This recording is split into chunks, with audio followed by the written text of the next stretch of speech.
மரணம் அப்படின்ற விஷயம் வாழ்க்கையில ரொம்ப சோகமானது.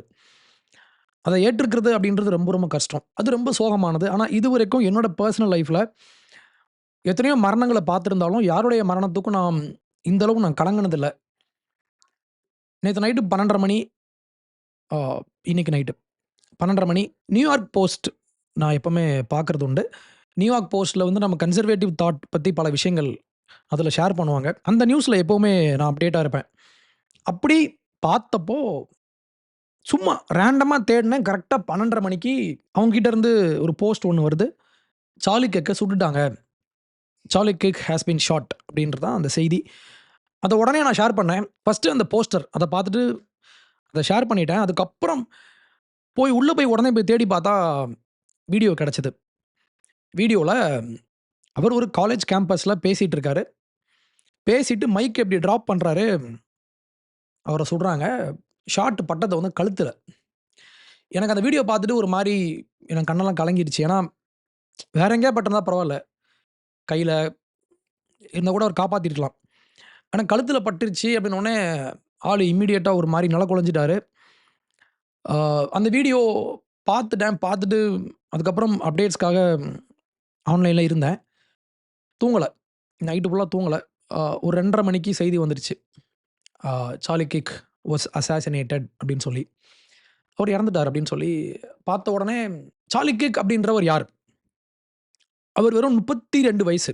93 நான் 92 நாங்க 2 பேரும் ஆல்மோஸ்ட் சேம் ஏஜ்.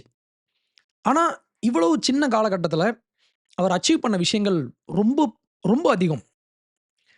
ஆ அவருக்கு முன்னால 40 வருஷம் இருந்துச்சு. எனக்கு அதான் ரொம்ப ஒரு பெரிய வருத்தம். இது ஆக்சுவலி நான் ஒரு கொஹிரன்ட்டா இப்ப என்னால பேச முடியாது. 40 வருஷம் அவருக்கு முன்னால இருந்துச்சு. அவர் சாதிக்க வேண்டிய விஷயங்கள் இன்னும் அதிகம். அவர் இருந்திருந்தார்னா, இந்த ஒரு கன்சர்வேட்டிவ் மூவ்மென்ட்டினுடைய ஒரு மிக முக்கியமான ஒரு வாய்ஸ். முக்கியமான வாய்ஸ் அப்படின்றதையும் தாண்டி, இப்ப இந்த கன்சர்வேட்டிவ் தாட் மோஸ்ட்லி யார் பேசுவாங்கன்னா, 40 வயசுக்கு மேல இருக்கும் அவங்களுக்கு. இப்போ இந்த மாடர்ன் லாங்குவேஜ்ல, இந்த மாடர்ன் மாக்கிங் லாங்குவேஜ்ல பேசணும்னா, பூமர்ஸ் தான் அப்படி போவாங்க. ஆனா, ஒரு ஒரு யங் ஏஜ்ல அவரு அச்சீவ் பண்ண விஷயங்கள் ரொம்ப அதிகம். அவர் இந்த மூவ்மென்ட்க்கு வந்ததே பெரிய விஷயம் ஆக்சுவலி. யாரும் பண்ண மாட்டாங்க. அவங்க ஜாலியா இந்த யங் ஏஜ்ல மேரேஜ் பண்ணோமா, வாழ்ந்தோமா, அடுத்து பணம் சம்பாதிச்சோமா, இப்படி வாழ்ந்துட்டு இருக்கிற சூழ்நிலையில அதுவும் வெஸ்டர்ன் கண்ட்ரீஸ்ல ஒரு ஒரு கன்சர்வேட்டிவ் வாய்ஸ். இந்த ஒரு யங் ஏஜ்ல அப்படின்றது ஒரு பெரிய விஷயம். எனக்கெல்லாம் ஒரு பெரிய ஒரு இன்ஸ்பிரேஷன். அவருடைய மரணம் என்ன ஒரு மாரி அசச்சு பார்த்துருச்சு அப்படிதான் நான் சொல்லணும். சார்லி கிர்க்னுடைய ஒரு முக்கியமான ஒரு விஷயம் என்னன்னா, அவர் யார டார்கெட் பண்ணார் தெரியுமா? School and colleges. ஏன்னா அவருக்கு தெரியும், யங் ஸ்டூடண்ட்ஸ் வளர்ந்து வர்றவங்க, அவங்க ஒரு கேம்பஸ்க்கு போறாங்க. அந்த கேம்பஸ்ல அவங்களுக்கு என்ன அவங்க லேர்ன் பண்றாங்க. இன்னைக்கு நம்ம அகாடமிய ஃபுல்லாவே லெஃப்டிஸ்ட்னுடைய கையில போயிருச்சு. அவங்க டேக் ஓவர் பண்ணிட்டு இருக்காங்க. அவங்க கேம்பஸ் உள்ள போயிட்டு, அங்க இருக்கிற மாணவர்கள வந்து ரேடிகலைஸ் பண்ணிட்டு இருக்காங்க. வயலன்ஸ ஆதரிச்சுட்டு இருக்காங்க. தீவிரவாதத்த ஆதரிச்சுட்டு இருக்காங்க. அந்த மாரி ஒரு சூழ்நிலையில நம்ம ஸ்டூடண்ட்ஸ்க்கு நம்ம விஷயத்த கொண்டு போணும். நம்ம ட்ரூத்த கொண்டு போணும். மாணவர்கள நம்ம வந்து எஜுகேட் பண்ணணும் அப்படின்ற அந்த ஒற்றை நோக்கத்துல ஒரு டர்னிங் பாயிண்ட் USA அப்படின்ற ஒரு ஒரு எஜுகேஷனல் ஆர்கனைசேஷன். அவரு ஆரம்பிச்சு வச்ச விஷயம் தான். அவங்க என்ன பண்ணுவாங்க, ஸ்கூல் கேம்பஸ்ல போயிட்டு அண்ட் காலேஜ் கேம்பஸ் அங்க போயிட்டு மாணவர்கள எஜுகேட் பண்ணிட்டு இருந்தாங்க. அவங்களுடைய கோர் பிலாசபிஸ் அப்படின்றது ஒரு சில விஷயங்கள் உண்டு. அவர் இறக்குறதுக்கு ஒரு 2 நாளைக்கு முன்னால சார்லி கிர்க் பேசின ஒரு விஷயம். அந்த வீடியோ நான் பார்த்தேன். அதுல அவரு சொல்றாரு, "இங்க என்ன பிரச்சனை அப்டின்னா, மார்க்சிசம் ஆர் ஓக்கிசம் அப்டின்ற வார்த்தைய அவரு பயன்படுத்துவாரு. Marxism R ஓக்கிசம். ஏன்னா, இன்னைக்கு நம்ம பார்க்குற இந்த ஓக் கல்ச்சர் அப்டின்றது மார்க்சிசம் உடைய ஒரு எக்ஸ்டென்ஷன். உள்ள இந்த ஓக் பீப்பிள் எத நம்புறாங்க அப்டின்னு நீங்க பார்த்தீங்கன்னா, அது வந்து அதோடைய ஃபவுண்டேஷன் பார்த்தீங்கன்னா, மார்க்சிசம் தான். கம்யூனிசம். மார்க்ஸ் பேசின விஷயங்கள். இன்னொன்னு இஸ்லாமிசம். நம்மளுடைய சமூகத்தின், நம்மளுடைய கலாச்சாரத்தினுடைய அடிப்படைய பறிக்கிற மாதிரியான அந்த மார்க்ஸ் பேசின விஷயங்கள். இன்னொன்னு இஸ்லாமிசம். இஸ்லாமிசம்ன்றது ஒரு பொலிட்டிக்கல் ஐடியாலஜி. ஒரு எக்ஸ்பான்ஷனிஸ்ட் ஐடியாலஜி அது. அது வன்முறையை ஆதரிக்கும். வன்முறை மூலமாக உலகம் முழுக்க வந்து நம்மளுடைய மதத்தை கொண்டு வந்து அங்க எஸ்டாப்ளிஷ் பண்ணணும் அப்படின்ற ஒரு பொலிட்டிக்கல் பிலாசபி அது. அந்த பொலிட்டிக்கல் பிலாசபியும் இன்னொரு பக்கம் மார்க்சிசம். இந்த 2 பேரும் ஒண்ணா டிராவல் பண்ணுவாங்க. இது ஒரு விந்தை. இந்த காலத்தின் மிகப்பெரிய விந்தைன்னு நான் சொல்லுவேன். ஏன்னா, கம்யூனிஸ்ட் வந்து நாத்திகர்கள். அவங்க ஆனர்கிசம் பேசுறவங்க. ஆனர்கிஸ்ட். அவங்க எந்த நாட்டுக்கு போனாலும் அங்க இருக்கிற அந்த அந்த நாட்டினுடைய அடிப்படை, அவங்களுடைய வேர் அதை வந்து உடைக்கணும் அப்படின்றது தான் அவங்களுடைய ஒரு நோக்கம். அவங்க எப்படி இந்த இஸ்லாமிஸ்ட் கூட சேர்ந்தாங்க? இவங்க கடவுள் நம்பிக்கை உள்ளவங்க, மதத்தை ஃபாலோ பண்றவங்க. இவங்க எப்படி இந்த நாத்திக கூட்டத்து கூட சேர்ந்தாங்க அப்படின்னா, இங்க தான் அவங்களுக்குன்னு ஒரு சில அந்த காமன் த்ரெட்ன்னு ஒண்ணு உண்டு. அது என்னன்னா, வன்முறை, violence, the hatred for our culture. அது ரொம்ப முக்கியம். இப்போ இஸ்லாமிஸ்ட்டுக்கு என்ன வேணும்? Western culture and Indian culture. இத வந்து தூக்கணும். ஏன்னா, அவனுக்கு அவனுடைய மதத்த கொண்டு அங்க வைக்கணும். ஒரு கலிஃபேட் உருவாக்கணும் அப்படின்றது தான் அவனுடைய விருப்பம். இந்த பக்கம் கம்யூனிஸ்ட். அவனுக்கு எதுவுமே பிடிக்காது. நம்மளுடைய கல்ச்சர், நம்மளுடைய வேல்யூஸ், நம்மளுடைய மோரல் சிஸ்டம், நம்மளுடைய குடும்ப சிஸ்டம் எதுவுமே அவனுக்கு பிடிக்காது. அப்போ இந்த டீஸ்டபிளைஸ் பண்ணணும். நம்மளுடைய அடிப்படைய அழிக்கணும் அப்படின்ற இந்த இந்த ஒற்றை நோக்கம் வந்து இந்த 2 பேரையும் இணைக்குது. The spiritual battle is coming to the West. And the enemies are wokeism or Marxism combining with Islamism to go after what we call the American way of life. And the American way of life is very simple. I want to be able to get married, buy a home, have kids, allow them to ride their bike till the sun goes down, send them to a good school, have a low crime neighborhood, not to have my kid be taught the lesbian, gay, transgender garbage in their school. அப்போ இந்த விஷயத்தை இவர் ஒண்ணா பார்த்தாரு. Islamism on one hand, leftism on the other hand. இந்த 2மே நம்மளுடைய சமூகத்திலிருந்து அப்புறப்படுத்த வேண்டிய விஷயங்கள். இது 2ம் ஐடியாலஜி. ஓகே. அப்புறப்படுத்தணும் அப்படின்னா, அவர் வன்முறை பண்ண சொன்னாரா? நீங்க இன்னும் பார்த்தீங்கன்னா, சார்லி கிர்க் வந்து எந்த ஒரு இடத்துலயுமே அப்யூசிவான ஒரு வார்த்தைய கூட பேசியிருக்க மாட்டார். அவர் காலேஜ் கேம்பஸ்க்கு போவாரு. அங்க உள்ள ஸ்டூடண்ட்ஸ் கிட்ட இந்த மைக் குடுத்து, "உங்களுடைய கொஸ்டின்ஸ கேளுங்க. கேள்வி கேளுங்க." அப்படின்னு சொல்லி அவங்களுடைய ஐடியாலஜிய இவர் சேலஞ்ச் பண்ணுவாரு. அது இஸ்ரேலா இருக்கலாம், இல்ல கம்யூனிசமா இருக்கலாம், எல்ஜிபிடி இந்த மாரி பல விஷயங்கள் உண்டு இல்லையா? இந்த எல்லா விஷயத்துக்கிட்டயும் அவர் என்ன பண்ணுவாரு, இந்த விஷயத்த பத்தி நீங்க கேள்வி கேளுங்க. நான் ஆன்ஸர் பண்றேன் அப்படின்னு சொல்லி இவரு ஆன்ஸர் பண்ணிட்டு இருப்பாரு. மேட் வால்ஸ் இன்னைக்கு ஒரு போஸ்ட் ஒண்ணு போட்டிருந்தாரு. "All that Charlie ever did was have conversations with people. He didn't insult anyone. He made arguments. He debated. He wasn't an extremist in any way." இதான் இங்க பிரச்சனையே. என்ன பிரச்சனை? நீங்க பேசுறது, நீங்க டிபேட் பண்றது, அவங்களுடைய ஐடியாலஜிய நீங்க கொஸ்டின் பண்றது. இது இவங்களுக்கு பிடிக்காது. அவர் கொஸ்டின்ஸ் கேட்டாரு. அவர் டிபேட் பண்ணாரு. அவருடைய பாயிண்ட்ஸ் எடுத்து வச்சாரு. அவருடைய கருத்து நீங்க மாறுபடலாம். நீங்க டிஸ்அக்ரீமென்ட் உங்களுக்கு இருக்கலாம். ஆனா, அவர் பேசின விஷயம் எப்பவுமே நான் பார்த்துருக்கேன். ஒரே ஒரு இடத்துல கூட ஒரு அப்யூசிவான வேர்ட், ஷிட் அப்படின்ற வார்த்தைய கூட அவர் பயன்படுத்தியிருக்க மாட்டார். ஏன்னா, நான் அவர ஒரு 5, 6 வருஷமா நான் அவர க்ளோஸா பார்த்துட்டு இருக்கேன். எப்பவுமே ஒரு இடத்துல கூட அவங்க ஆப்போசிட்ல கேட்கிறவங்க அவ்வளோ ஹார்ஷா பேசுவாங்க. அவ்வளோ மோசமான வார்த்தைகள பயன்படுத்துவாங்க சம்டைம்ஸ். ஆனா, அவர் பேசுற விஷயம் நல்லா ஃபர்மா பேசுவாரு. அவருடைய பாயிண்ட்ட, அவருடைய ஸ்டாண்ட நல்லா அக்ரெசிவா வந்து எடுத்து வைப்பாரு. ஆனா, ஒருபோதும் யாரையும் அவர் அப்யூஸ் பண்ணது இல்ல. அப்போ இங்க என்ன பிரச்சனை தெரியுமா? இவங்களுக்கு நம்ம பேசுறது தான் பிரச்சனை. "நீ ஏன் பேசுற? நான் ஒண்ணு பண்ணுவேன். நீ பேசக்கூடாது." ஆனா, இவங்க தான் என்ன சொல்லுவாங்க? பேச்சுரிமை வேணும். இது வந்து டெமோக்ரசி அப்படின்னு சொல்லுவாங்க. ஆனா, டெமோக்ரசி மேல கொஞ்சமும் நம்பிக்கை இல்லாத ஒரு கூட்டம் தான் இந்த லெஃப்டிஸ்ட் அண்ட் இஸ்லாமிஸ்ட் குரூப். இவங்க 2 பேருக்குமே வயலன்ஸ் மட்டும் தான் தீர்வு. ஏன்னா, கம்யூனிசம் பை பை டெஃபினிஷன். ஏன்னா, இது கார்ல் மார்க்ஸ் சொன்ன விஷயம். அவர் பேசின விஷயம். அவர் சொன்னாரு, "இங்க இருக்கிற முதலாளித்துவ சிஸ்டம் அப்படின்றது அடித்து உடைக்கப்பட வேண்டியது. ஏன்னா, இது மக்கள நசுக்குது, மக்கள ஒடுக்குது. அப்ப என்ன பண்ணணும்? நீங்க ஓவர் த்ரோ பண்ணுங்க. இது வந்து ரெவல்யூஷன்." அவர் புரட்சி அப்படின்ற ஒரு வார்த்தைய அங்க போட்டிருக்காரு. யுஃபிமிசம். அத பயன்படுத்தியிருப்பாரு. ஆனா, உண்மை என்ன? Violent over throw. வயலண்ட்ட தூக்கி போடு. வயலன்ஸ கையில எடு. அப்படின்றது தான் மார்க்சிசம் உடைய அடிப்படை. மார்க்ஸ் எழுதின விஷயத்த இவங்க செஞ்சாங்க. கம்யூனிஸ்ட் குரூப் உலகம் முழுக்க. அவங்க என்ன பண்ணாங்க? டெமோக்ரஸியா போய் பண்ணாங்க. அவங்க வருவாங்க, மக்கள தூண்டி விடுவாங்க. அங்க வயலன்ஸ கொண்டு வந்து வைப்பாங்க.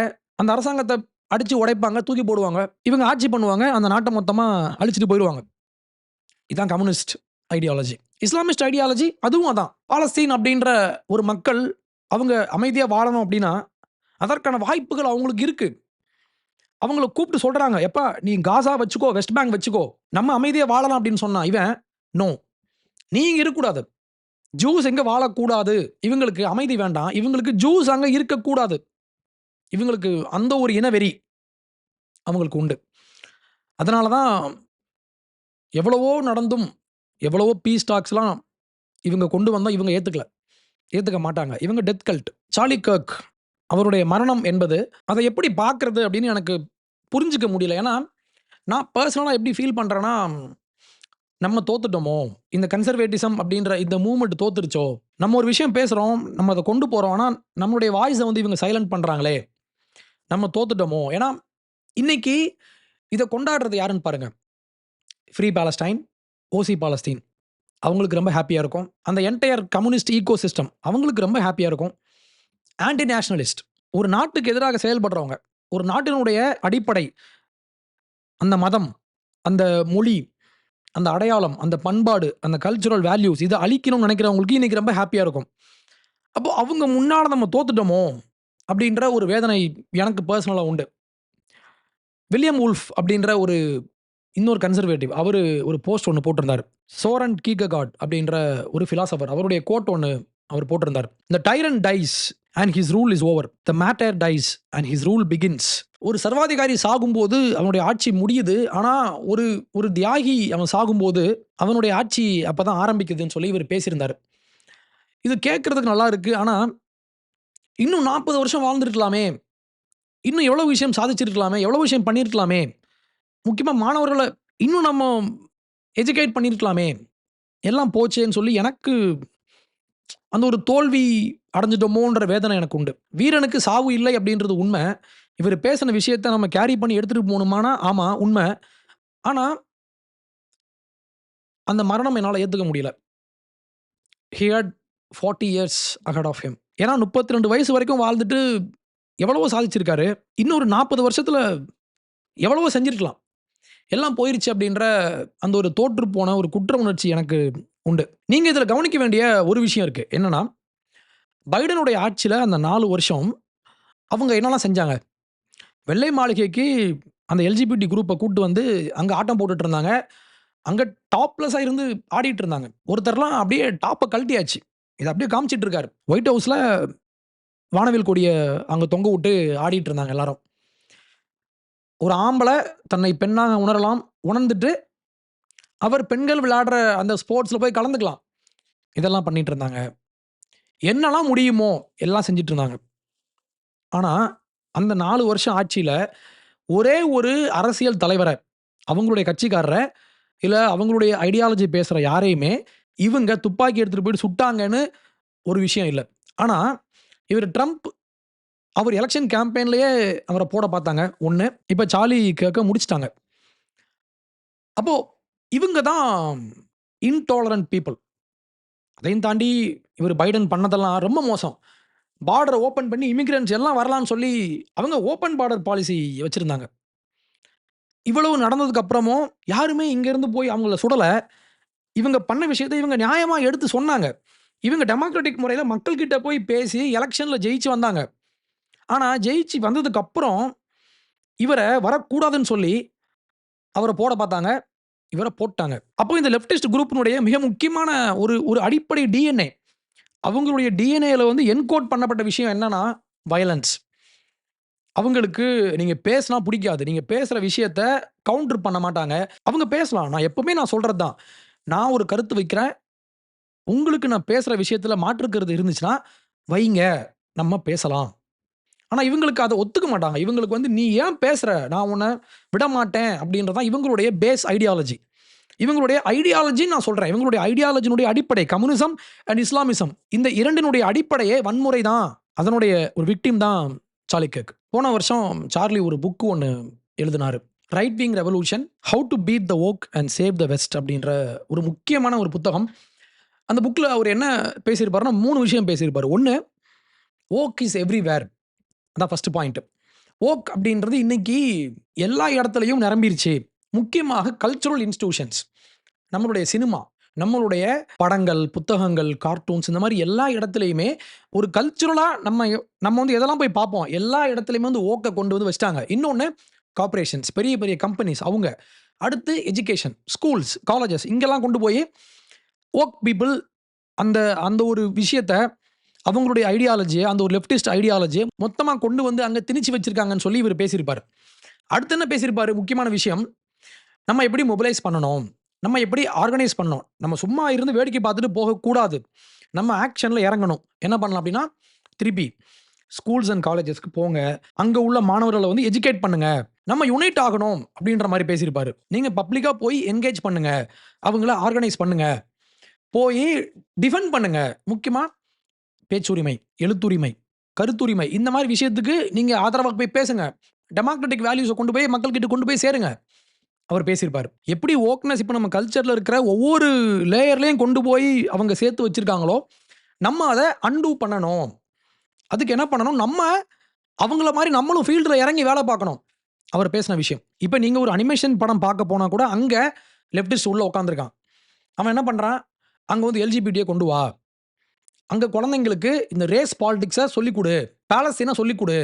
இஸ்ரேல் அப்படின்ற ஒரு நாடு ரொம்ப கெட்டதுன்னு சொல்லி எழுது. இஸ்ரேல வந்து பாய்காட் பண்ணு. இந்த மாரி அவன் ஆக்டிவா உள்ள இறங்கி பண்றான்ல. நீயும் அங்க போய் பண்ணு. நம்ம வந்து மேல உட்கார்ந்துட்டு நம்ம புலம்பி எந்த பிரயோஜனமும் இல்ல. நம்மளும் அவங்க மாதிரி நம்மளும் இறங்கணும். அவன் ஒரு படம் எடுக்கிறானா, நீ ஒரு படம் எடு. நீ வந்து உன்னுடைய வேல்யூஸ அந்த படத்துல வையி. அவர் பேசியிருப்பாரு. அவர் எந்த ஒரு இடத்துலயுமே அவன போய் அடி, அவன போய் கழுத்துல போய் சுடு அப்படிலாம் பேசல. அவர் நியாயமா அவன் எப்படி கல்ச்சர் லெவல்ல போய் வேலை பார்க்குறானோ, நீ போய் வேலை பாரு. நம்ம என்ன செய்யணும்னு சொல்லி அவர் கன்சர்வேட்டிவ்க்கு பாடம் எடுத்திருப்பாரு அந்த புக்ல. நீங்க ஒவ்வொருத்தரும் படிக்கணும். படிங்க. அடுத்து இன்னொரு பாயிண்ட். ஒரு கல்ச்சர். அவரு அமெரிக்கன் நேஷனலிஸ்ட் அண்ட் கிறிஸ்டியன். அவர் என்ன பண்ணியிருப்பாரு? அவருடைய மதம், அவருடைய கல்ச்சர். அத நம்ம முதன்மைப்படுத்தணும். அதான் எனக்கு ஃபர்ஸ்ட்ன்னு சொல்லி அவர் பேசியிருப்பாரு. அப்போ அவருடைய கல்ச்சர்ல அடிப்படையா இருக்கிற அவருடைய அந்த குடும்ப அமைப்பு, அந்த கல்ச்சுரல் வேல்யூஸ், அவங்களுடைய மதம், இது எல்லாத்தையுமே நம்ம கொண்டு வரணும். நம்ம இத டிஃபெண்ட் பண்ணணும்னு சொல்லி பேசியிருப்பாரு. இதான் என்னுடைய வேல்யூ. எனக்கு மதிப்பு குடுக்குறது இதான். இந்த விஷயத்த இவன் அடிச்சிட்டு இருக்கான். நான் இவனுக்கு எதிரா சண்டை பண்ணணும். சண்டை பண்ணணும்னா போய் யாரையும் கொல்ல சொல்லல. வாயில பேச சொன்னாரு. கருத்து பேசுங்க. உங்க கருத்த எடுத்து வைங்க. நீங்க நீங்க உள்ள போய் இறங்கி ஆக்டிவா பண்ணுங்கன்னு சொன்னாரு அவரு. ஏன்னா இப்ப என்ன தெரியுமா பண்றாங்க? வெஸ்டர்ன் ரைட்டர்ஸ் இருப்பாங்கல்ல. ஷேக்ஸ்பியர வந்து ஒருத்தன் ரேசிஸ்ட்ன்றான். ஷேக்ஸ்பியரினுடைய நாடகங்கள் வந்து கருப்பின மக்களுக்கு எதிரானது. அது ஒயிட் பீப்பிள வந்து தூக்கி பிடிக்குது. அது ரேசிஸ்ட் லிட்டரேச்சர்ன்னு சொல்லி இன்னைக்கு பேசிட்டு இருக்காங்க. வெஸ்டர்ன் கேனன் அப்படின்னா என்னது? இங்க இருக்குல்ல. இந்த லிட்டரேச்சர் எல்லாம் இதெல்லாம் யார் எழுதுனா? ஒயிட் மென். வெள்ளையன், அதுவும் ஆண்கள். இவனுக்கு இது பிடிக்காதுல்ல. ஏன்னா இவன் வந்து ஃபெமினிஸ்ட் தானே இவன் உள்ள கொண்டு வருவான். பெண்களை இவங்க ஒடுக்கிட்டாங்க. ஏன் ஒடுக்கிட்டாங்க? இந்த மாரி வெஸ்டர்ன் கேனன்ல உள்ள லிட்டரேச்சர் யார் எழுதுனான்னு பாருங்க. எல்லாம் ஒயிட் மென் அப்படின்னு சொல்லி அப்படி திருப்பி விட்டாங்க. இவர் என்ன பண்ணாரு தெரியுமா? ஒவ்வொரு காலேஜ்லயும் வெஸ்டர்ன் வேல்யூஸ தூக்கி பிடிக்கிற மாதிரியான விஷயங்கள வைக்கணும். நம்மளுடைய இலக்கியத்த நம்ம காப்பாத்திக்கணும். அவர் பேசினாரு. இப்ப நம்ம ஊர்ல வந்து பேசுறாங்க தெரியுமா? உன்னோட இலக்கியத்துல என்ன இருக்கு? உன்னோட வள்ளுவர் அவன் என்ன எழுதி வச்சான்? அவனே ஆரியனுக்கு அடிமை. அதுல வெறும் கடவுள தானே பேசி வச்சீங்க. இவரு கடவுள பத்தி பேசினதுனால இவருக்கு பிடிக்கல. ஈவேராக்கு. இங்க பேசினாங்கல்ல. இதே மாரி அங்க பேசிட்டு இருக்காங்க. இவரு இல்ல. என்னுடைய இலக்கியம், என்னுடைய அடையாளம் அப்படின்னு சொல்லி அத முன்னால தூக்கி வச்சாரு. இதான் இவங்களுக்கு அவர் மேல கோவம். இந்த 3 விஷயமும் அந்த புக்ல இருக்கும். நீங்க படிங்க. லாஸ்ட்டா இந்த விஷயத்துக்கு யார் காரணம்? சார்லிய கொன்னது யாரு? இந்த படுகொலைக்கு யாரு காரணம்னா, இவங்க சொல்றாங்க. Obama. "We don't yet know what motivated the person who shot and killed Charlie Kirk." இவருக்கு தெரியாதாம். யார் கொன்னாங்க? எனக்கு தெரியாது. "We don't know." அப்படியா? எத்தனை முறை தெரியுமா? ஒவ்வொரு தடவ பேசும்போதும், இவன் ஃபார் ரைட் எக்ஸ்ட்ரீமிஸ்ட். இவன் தீவிர வலதுசாரி, அதுவும் எக்ஸ்ட்ரீமிஸ்ட். தீவிரவாதி. நமக்கு பேரு. ஒவ்வொரு முறை பேசும்போதும், நீ ஃபாசிஸ்ட், நீ ஹிட்லர், நீ நாசி இப்படித்தான் பேசுவாங்க. நீ அடிப்படைவாதி, நீ ஃபண்டமெண்டலிஸ்ட், நீ பிற்போக்குவாதி இப்படித்தான் பேசிட்டு இருப்பாங்க. அப்போ திருப்பி, திருப்பி, திருப்பி, திருப்பி ராடிக்கலா அப்போ இத பார்க்கிற ஒரு சில பேர், இத பார்க்கிற மக்கள் அவங்கள அப்படியே வந்து உள்ள அவங்கள ராடிகலைஸ் பண்றது. பாத்தியா இவன் தான் வில்லன். முக்கியமா இப்ப டிரான்ஸ்ஜெண்டரிசம் அப்படின்ற ஒரு விஷயம். அவங்க என்ன பண்றாங்க? நான் ஆண், நான் பெண் மாதிரி நான் உணர்வேன். நான் உணர்ந்துட்டேன் அப்படின்னா, நான் ஷீயா மாறிருவேன். நான் ஷீயா மாறிட்டேன்னா, நீயும் என்ன ஷீன்னு தான் சொல்லணும் அப்படின்னு இன்னைக்கு டிமாண்ட் பண்றாங்க. அந்த டிமாண்ட இவங்க நியாயப்படுத்துறாங்க. நீ ஷீன்னு சொல்லணும். உன்னுடைய லிங்க்டின் ப்ரொஃபைல்ல நீ ஷீன்னு தான் போடணும். நீ தேன்னு தான் போடணும். தே, தெம்ன்னு நீ போடணும்னு சொல்லி இன்னைக்கு அங்க ஸ்பேஸ் குடுத்து வச்சிருக்காங்க. அப்போ நான் அத மீறினேன் அப்படின்னா, நீ ஆம்பள, நான் உன்ன ஹீன்னு சொல்றேன். அப்பன்னா என்னன்னா இவங்களுக்கு கோவம் வரும். நான் உன்ன கொல்லுவேன்னு சொல்லி இப்ப யுஎஸ்ல பார்த்தீங்கன்னா, நெறைய டிரான்ஸ் வயலன்ஸ் நம்ம பார்க்கலாம். இப்ப கூட ஒரு 2 வீக்ஸ்க்கு முன்னால போய் கொன்னாங்க. ஒரு சர்ச்ல போயிட்டு குழந்தைங்கள கொன்னாங்க. அப்போ இந்த மாதிரி இவங்க வந்து எக்ஸ்ட்ரீமிஸ்ட்டா மாற்றப்படுறாங்க. இங்க உள்ள மீடியா, முக்கியமா மீடியா. எனக்கு மீடியா மேல பயங்கர கோவம். என்னன்னா, எவ்ரி டைம் இவங்களுக்கு சான்ஸ் கிடைக்கும் போதெல்லாம், நான் நேத்து பேசியிருப்பேன் என்னோட இன்னொரு சேனல்ல. இரினா ஜருட்ஸ்கா அப்படின்ற ஒரு ஒரு உக்ரைனியன் பொண்ணு. அவங்கள கொன்னுட்டாங்க. அவங்கள கொலை பண்ணிட்டான் ஒருத்தன். அவங்கள குத்தி கொன்னுட்டான். எந்த மீடியாவும் பேசல. அப்போ இவங்களுடைய ஐடியாலஜிக்கு ஏத்த மாதிரி ஒருத்தர் இருந்தார்னா, அங்க பேசுவாங்க. ஜார்ஜ் ஃப்ளாய்டுடைய மரணத்த இவங்க ஊதி பெருசாக்கி அமெரிக்காவையே தீ வச்சு கொளுத்துனாங்க. அப்போ மீடியா நெனச்சா என்ன வேணா செய்யலாம். அப்படித்தான் இன்னைக்கு நடந்துட்டு இருக்கு. அப்போ மீடியா இப்ப என்ன பண்ணுவாங்க? இவன் தான் வில்லன். இவன் தான் கெட்டவன். இவன் தான் தீமையானவன். இவன் தான் டீமன் அப்படின்னு சொல்லி அவன டீமனைஸ் பண்ணுவாங்க. அவன் இன்னைக்கு அவர கொன்னுட்டான். இது நடக்கும். இது நடக்கும்னு சொல்லி சாலிகக் பேசியிருக்காரு. அவரு பேசுறாரு. எனக்கு இது நடக்கும். ஏன்னா லெஃப்டிஸ்ட்னுடைய மைண்ட் செட்டே வயலன்ஸ் தான். அவர் பேசியிருப்பாரு. At the core of the left, at the core of a liberal, is someone that would use the sword if they had it. They are very violent people at their core. They always have been. They can't debate. They can't have conversation. So they'll resort to these tactics. They're going to do everything they possibly can to try to murder this movement because they can't beat us. So they're going to try to take weapons. And no, we're very aware of that. I'm aware of it. We have to have full-time security. This is not a joke. This is who these people are. அடுத்து Wired அப்படின்ற ஒரு magazine. அவங்க யாருன்னா, அவங்க technology பத்தி பேசுவாங்க. ஒரு phone review, ஒரு ஹெட்ஃபோன் ரிவ்யூ, அப்படி டெக்னாலஜி வந்து ரிவ்யூ பண்ற ஒரு magazine. War is here. The far right response to Charlie Kirk shooting with calls for violence. யாரு? Far right. இவன் இன்னொன்னு போட்டிருப்பான். Prominent far right figures and elected officials have called for vengeance following the death of conservative activist Charlie Kirk. நம்ம வந்து வெஞ்சன்ஸ்க்கு நம்ம ரெடியா இருக்கோமா? அவன் சொல்றான். இவங்க வந்து பழி வாங்க போறாங்க. வயலன்ஸை காட்ட போறாங்க. ட்ரம்ப்பை வந்து கொலை பண்ண பார்த்தாங்களே, அங்க உள்ள கன்சர்வேட்டிவ் போயிட்டு இவங்களை அடிச்சாங்களா என்ன? இல்லையே. அப்போ இவனுடைய நோக்கம் வயலன்ஸ். இவன் என்ன பண்றான்? ஒருத்தர் இறந்துட்டாரு, ஒருத்தர் கொன்னுட்டாங்க. அதை பத்தி பேசாம இவன் என்ன சொல்றான்? இவங்க பழி வாங்க போறாங்க அப்படின்னு பேசிட்டு இருக்கான் இப்போ. அப்ப இவங்களுக்கு உள்ள அவ்வளோ வக்கரம் இருக்கு. நம்ம வந்து மொபைல் ஃபோன் ரிவ்யூ பண்றோம். அதை முடிச்சுட்டு போக வேண்டியதானே. ஆனா அவனுக்குள்ளே பாருங்க எவ்வளவு வஞ்சகம் இருக்கு பாத்தீங்களா? இதான் லெஃப்ட். தி நியூ ரிபப்ளிக் அப்படின்ற ஒரு மேகசின். இவன் என்ன சொல்றான் தெரியுமா? Little to nothing is known about the suspect and prominent Democrats were quick to condemn the violence, yet many on the far right have taken to social media to claim the shooting was incited by the left. இவனுடைய வார்த்தையை கவனிங்க. For right. இப்போ ரைட்டுக்கு வந்து for ரைட்னு போட்டான், லெஃப்ட்டுக்கு வந்து லெஃப்ட்னு போட்டிருக்கான். அவங்க for left இல்லையா? அந்த வார்த்தையில கூட நமக்கு ஃபார் அப்படின்ற ஒரு அட்ஜெக்டிவ் ஒன்று ஆட் பண்ணி விட்டுருப்பான் நமக்கு. ஏன்? இவனுக்கு வெறி, அவ்வளோ வெறி. இப்போ என்ன சொல்றான்? லெஃப்ட் இதை பண்ணுச்சுன்னு சொல்லி ரைட்டு சொல்றாங்க, ஃபார் ரைட்டு சொல்றாங்கன்னு சொல்றான். அப்படியா? லெஃப்ட்டுக்கு இதுல எந்த ரோலும் இல்லைல்ல. ஒவ்வொரு சான்ஸ் கிடைக்கும் போதெல்லாம் அவரை டீமனைஸ் பண்ணி, அவரை வில்லிஃபை பண்ணி, அவர் வந்து எக்ஸ்ட்ரீமிஸ்ட், நீ தீவிரவாதி, இவன் வந்து கொல்லப்பட வேண்டியவன். ஒருத்தர் ஒரு போஸ்ட் ஒன்று போட்டிருந்தாரு. அவர் நேற்று பேசின அந்த மீட்டிங்லேயே கில் சார்லி கர்க்னு சொல்லி இவங்க கோஷம் போட்டிருக்காங்க. அவரை கொல்லுங்கன்னு சொல்லி கோஷம் போட்டிருக்காங்க. சார்லி கர்க் பத்தி இவர் ட்ரம்ப் கொடுத்த ஒரு ஸ்டேட்மெண்ட் ஒன்று. அதுல ட்ரம்ப் அதான் சொல்றாரு. என்னன்னா, இது ஏன் வந்துச்சு, ஏன் நடந்துச்சு அப்படின்னா, அவர் சொல்றாரு வயலன்ஸ் அண்ட் மர்டர் இந்த ரெண்டும் எதனுடைய கான்சிக்வன்ஸ்னா டீமனைஸ் பண்றது. நீங்க ஒருத்தர் கூட டிஸ்அக்ரி பண்றீங்க, ஒருத்தர் சொல்ற கருத்துல உங்களுக்கு உடன்பாடு இல்லைன்னா அவனை டீமனைஸ் பண்றது. எப்படி டீமனைஸ் பண்றீங்க? In the most hateful and despicable way possible. அவர் சொன்ன வார்த்தை இது.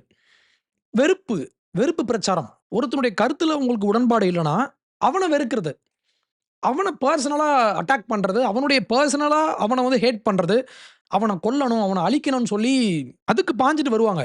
ஆனா இவர் பேசின விஷயம் என்ன? நீ ஒரு விஷயத்தை நம்புற, அந்த நம்புற விஷயத்துக்கு இவர் மாற்று கருத்து வைக்கிறார். இல்லங்க, நீங்க நம்புறது தவறு. இப்ப சார்லி கர்க்னுடைய வாழ்க்கையை பாத்தீங்கன்னா முழுசா அப்படிதான். அவர் டிபேட் தான் பண்ணிட்டு இருந்தார், பேசிட்டு இருந்தார், கருத்தை வந்து பரிமாறிட்டு இருந்தார்.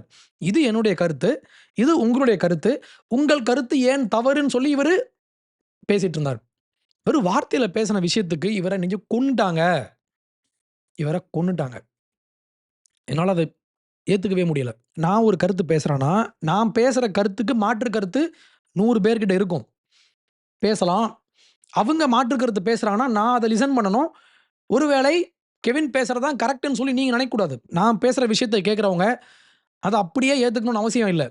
நான் பேசுகிற விஷயத்த நீங்கள் உள்வாங்குங்க. அந்த விஷயத்துக்கு இன்னொருத்தர் மாற்று கருத்து வைப்பார், அதை காது கொடுத்து கேளுங்க. அவர் பேசுகிற விஷயம் தப்புன்னு தெரிஞ்சுதுன்னா நான் சொல்கிற விஷயத்தை வச்சு அவரை கவுண்டர் பண்ணுங்க. நீங்க அவங்கள கவுண்டர் பண்ணுங்க, வாயில, கன்ல இல்ல. இது முக்கியம். தன்னுடைய விஷயத்தை டிஃபெண்ட் பண்ண முடியாதவன், நான் நம்புற ஒரு விஷயத்த வார்த்தையால பேசி, ஆர்குமெண்ட்ஸ் மூலமாக, டிபேட்ஸ் மூலமாக அத கவுண்டர் பண்ண முடியாதவன் தான் அடுத்தவங்கள கொல்லுவான். நான் ஒரு போஸ்ட் போட்டிருந்தேன் இன்னைக்கு மார்னிங் காலையில. அந்த போஸ்ட்டுக்கு கீழ ஒருத்தன் கமெண்ட். அவர் சொல்றாரு, "ஒரு யூத அடிமை இன்னொரு யூத அடிமைக்கு வக்காலத்து." நான் ஒரு யூத அடிமை. சார்லி கிர்க் வந்து இஸ்ரேலுக்கு பயங்கர ஆதரவான ஒரு ஆள்.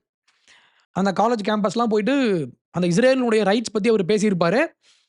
பாலஸ்தீன் மக்களுடைய வரலாறு பத்தி பேசியிருப்பாரு. அவங்களுக்கு வரலாறே இல்ல. இஸ்ரேல் தான் அங்க பூர்வ குடிகள்னு சொல்லி இவரு பேசியிருப்பாரு. அதான் இவன் சொல்றான், "ஒரு யூத அடிமை இன்னொரு யூத அடிமைக்கு வக்காலத்து." நான் வக்காலத்த வாங்குறேன். அவர கொன்னுட்டீங்க. அத பத்தி பேசுறதுக்கு மனசு இல்ல. இவங்கெல்லாம் இந்த மாரி ஆட்கள்லாம் உள்ளுக்குள்ள ஹேப்பியா இருப்பாங்க. "அவன கொன்னுட்டீங்களா? சூப்பர் செத்தான்டா." என்னைக்குமே நம்மளுடைய எதிரி அழிஞ்சு போகணும். அவன் செத்து போகணும். அவன கொல்லணும், அடிக்கணும்னு சொல்லி அப்படி நினைக்கிறதுன்றது என்ன மாதிரியான ஒரு மனநிலை? அது ஒரு சிவில் சொசைட்டிக்கான ஒரு அடையாளமே இல்ல. ஆனா லெஃப்டிஸ்ட் அவங்களுடைய டிப்பிக்கல் மைண்ட் செட் இதான். வயலன்ஸ் தான் அவங்களுடைய கோர் கோர் பிலீஃப். சார்லியினுடைய கொலை அப்படின்றது என்னால அத ப்ராசஸ் பண்ணவே முடியல. But we have a job to do. நமக்கு இங்க ஒரு வேலை இருக்கு. என்னன்னா, எஜுகேட் பண்ணணும். பீப்பிள வந்து எஜுகேட் பண்ணணும். எது உண்மை? எது நீதி? எது நேர்மை? எது உண்மையான அரசியல்? எது போலியான அரசியல்? இங்க நடக்கிற ஐடியாலஜிக்கல் வார் நம்ம அத பேசணும். இங்க இருக்கிற லெஃப்டிஸ்ட் ஈக்கோசிஸ்டம் அது எப்படி வொர்க் ஆகுது? இங்க இருக்கிற மீடியா எப்படி வொர்க் ஆகுறாங்க? இங்க இருக்கிற லெஃப்டிஸ்ட்க்கு சப்போர்ட் பண்ணிட்டு இருக்கிற இஸ்லாமிஸ்ட், இஸ்லாமிஸ்ட்க்கு சப்போர்ட் பண்ணிட்டு இருக்கிற லெஃப்டிஸ்ட் இவங்கலாம் யாரு? இவங்களுடைய நோக்கம் என்ன? இவங்க எப்படி ஆப்பரேட் ஆகுறாங்க? இத நம்ம பார்க்கணும். நம்ம மக்கள வந்து நம்ம எஜுகேட் பண்ணணும். அப்ப நம்ம என்ன பண்ணலாம் அப்படின்னா, நெறையா படிக்கணும். நெறைய தேடி படிங்க. இங்க இருக்கிற அரசியல் வரலாற வந்து நீங்க புரிஞ்சுக்கோங்க. இங்க ஒரு நரேட்டிவ் கட்டப்படுது. யார் நம்மள படிக்க வச்சா? ஈவேரா. யார் நமக்கு போராடுறாங்க? கம்யூனிஸ்ட். எது உண்மையான வாழ்க்கை முறை? மேரேஜ் அப்படின்ற ஒரு வாழ்க்கை முறை தவறானது. பேட்ரியார்கி அத போட்டு உடைச்சிருங்க. படம் ஆஃப்டர் படம். எவ்ரி படத்துல பார்த்தீங்கன்னா, பேட் கேர்ள் இந்த மாரி பல படங்கள் இன்னும் வரும். அந்த எல்ஜிபிடி ஆதரிக்கிற மாரியான படங்கள் வரும். ஸ்கூல் புக்ஸ்ல கொண்டு வருவாங்க. நம்ம ஃபைட் பண்ணணும். நம்ம பேசணும். நம்மளுடைய கல்ச்சர், நம்மளுடைய கல்ச்சுரல் இன்ஸ்டிடியூஷன்ஸ், மேரேஜ், நம்மளுடைய கல்வி முறை, நம்மளுடைய சினிமா, இந்த மாரி எல்லா விஷயத்திலயும் வோக் அப்படின்ற விஷயம் இன்னைக்கு அவங்க தே ஆர் சீப்பிங் த்ரூ வந்துட்டு இருக்காங்க. We have to fight back. நம்ம சொல்றதெல்லாம் ஐடியாஸ பேசுங்க. நம்ம கிட்ட விஷயம் இருக்கு. நம்ம கிட்ட வரலாற்று உண்மைகள் இருக்கு. இங்க என்ன சொல்லுவாங்க, கம்யூனிசம் தான் மக்களை வந்து வாழ்க்கையில உயர்த்துச்சுன்னு பேசுவாங்க. ஆனா, நம்மகிட்ட ஃபேக்ட் இருக்கு. நம்ம அத பேசணும். நீங்க இப்படி சொல்றீங்க. ஆனா நான் சொல்றேன், இதான் உண்மை. நீங்க சொல்றது பொய். நீங்க சொல்றது திரிபு. நீங்க சொல்றது ஃபேக் புரொபகண்டா. நம்ம இத மக்கள்கிட்ட எடுத்துட்டு போய் வைக்கணும். எஜுகேட் பண்ணுங்க. மக்கள வந்து எஜுகேட் பண்ணணும். அது ரொம்ப முக்கியம். அது மட்டும் தான் நம்ம சார்லிக்கு பண்ற ஒரு ஒரு அஞ்சலியா இருக்கும்னு நான் நினைக்கிறேன். நன்றி.